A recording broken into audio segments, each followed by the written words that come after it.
Bank মার্জার প্রক্রিয়া নিয়ে শুরু থেকেই আমরা প্রস্তুতির ঘাটতির কথা বলেছি।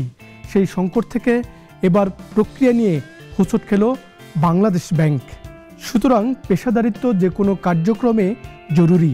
পেশাদারিত্ব আর প্রাতিষ্ঠানিক কাঠামোর সুপারিশ রেখে প্রিয় দর্শক, আপনাদের স্বাগত নাগরিকের সাপ্তাহিক অনুষ্ঠান অর্থনীতির চালচিত্রে। আর আপনাদের সঙ্গে আছি আমি সাইদ আরমান। দর্শক, সরকারি বেসরকারি খাতের 5টি ব্যাংক মার্জারের উদ্যোগ নেয় নিয়ন্ত্রক কর্তৃপক্ষ। কিন্তু উদ্যোগ নিয়ে প্রশ্ন না থাকলেও প্রক্রিয়া নিয়ে নানা মহলের সমালোচনা আছে। আবার মার্জারে আপত্তি করেছে বেশ কয়েকটি ব্যাংক। সবশেষ বেসরকারি খাতের ন্যাশনাল ব্যাংক আপত্তি তোলে মার্জারে না যেতে। ব্যাংকটির বোর্ড তাদের আপত্তির কথা জানায় নিয়ন্ত্রক কর্তৃপক্ষকে, তবে তাতে নাখোশ হয় বাংলাদেশ ব্যাংক। নাখোশ হয়ে পরিচালকদের পদত্যাগ করতে বলা হয়।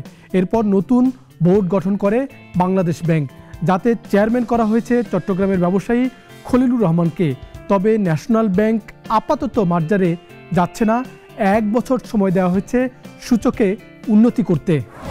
এদিকে উচ্চ মূল্যস্ফীতি সামাল দিতে ফের নীতি সুধার বাড়িয়েছে নিয়ন্ত্রক কর্তৃপক্ষ। মূল্যস্ফীতি নিয়ন্ত্রণে রাখা কেন্দ্রীয় ব্যাংকের বড় দায়িত্ব হলেও এখানে প্রতিষ্ঠানটি অনেকটা ব্যর্থ হয়েছে। ফলে জীবনযাত্রার ব্যয় বাড়ছে, যার কারণে সরকারের প্রতি মানুষের অসন্তোষ বাড়াচ্ছে। এমন বাস্তবতায় নীতি সুদহার 50 বেসিস পয়েন্ট বাড়ানো হয়েছে। ফলে নতুন সুদহার গিয়ে ঠেকল 8.50%। এ হার এরই মধ্যে কার্যকর হয়ে গেছে। প্রিয় দর্শক, বৈদেশিক মুদ্রাবাজারে শৃঙ্খলা আনতে নতুন প্রক্রিয়া চালু করল বাংলাদেশ ব্যাংক। ক্রলিং প্যাগ হচ্ছে দেশীয় মুদ্রার সঙ্গে বৈদেশিক মুদ্রার বিনিময় হার সমন্বয় করার প্রক্রিয়া। এই প্রক্রিয়ায় ডলারের দাম হুট করে খুব বেশি ওঠানামা করবে না। ক্রলিং প্যাগ চালুর পর প্রতি ডলারের দাম দাঁড়িয়েছে 117 টাকা। ফলে নতুন দর ঠিক করার আগে এর আশেপাশে প্রতি ডলার বেচা কেনা হবে। 2022 সালের মাঝামাঝি থেকে টাকার অবমূল্যায়ন হচ্ছে, কমে যাচ্ছে বৈদেশিক মুদ্রার মজুদ। অন্যদিকে আমদানি ব্যয় বেড়ে মূল্যস্ফীতি বাড়ছে। ডলারের চাপ কমাতে আন্তর্জাতিক বাণিজ্যে বিকল্প মুদ্রায় মনোযোগ বাড়িয়েছে সরকার।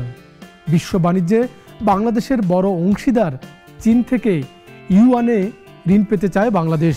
দেশটির সঙ্গে এ নিয়ে চিঠি চালাচালিও শুরু হয়ে গেছে। সম্প্রতি বাণিজ্য প্রতিমন্ত্রী আবু ধাবিতে চীনের মন্ত্রী পর্যায়ে বৈঠক করেন এ নিয়ে। সবুজ সংকেত পেয়ে সেখান থেকে ফিরে চীন সরকারকে চিঠি লেখেন প্রতিমন্ত্রী। তাদের সম্মতি পেয়ে অর্থ মন্ত্রণালয় বিষয়টি নিয়ে কাজ করছে। ফেরত দেওয়ার প্রক্রিয়া, সুদহার ঠিক করতে এখন চলছে পর্যালোচনা। প্রিয় দর্শক, তথ্য জনগণের সম্পদ। বস্তুনিষ্ঠ সাংবাদিকতা মানুষের সেই তথ্য জানার সুযোগকে নিশ্চিত করে। আর অর্থনৈতিক গুরুত্বপূর্ণ তথ্য পাওয়া যায় ব্যাংকিং খাত থেকে। পরিতাপের বিষয়, কেন্দ্রীয় ব্যাংক তার আঙিনায় সাংবাদিকদের প্রবেশ করতে দিচ্ছে না। আশা করব সংস্থাটি নিশ্চয়ই জনগণকে তার জানার সুযোগ থেকে বঞ্চিত করবে না। আজ এখানেই শেষ করছি। দেখা হবে পরের পর্বে। চোখ রাখুন নাগরিক ইউটিউব ও ফেসবুক পেজে।